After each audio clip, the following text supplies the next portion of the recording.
আসসালামু আলাইকুম। আজকে আমরা সিমেন্সের রিলে ওকে আছে কিনা সেটা আমরা টেস্ট করব রিলের ফাংশনের মাধ্যমে। সেটিং মোড,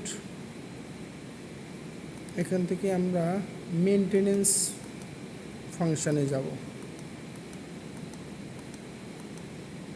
এই যে মেইনটেনেন্স টু ভিউ, এখানে আমরা যাব ভিতরে।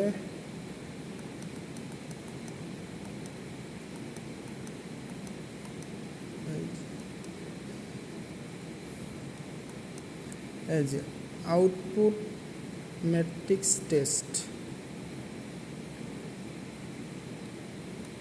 এখানেই আমরা এই যে বায়োস্কোপ টেস্ট, আমরা এই রিলেটা ওকে আছে কি না ইন্টার দিলেই এই যে পারফর্ম টেস্ট, রিলেটা ওকে আছে কি না আমরা পারফর্ম টেস্ট করতে পারবো। আসসালাম।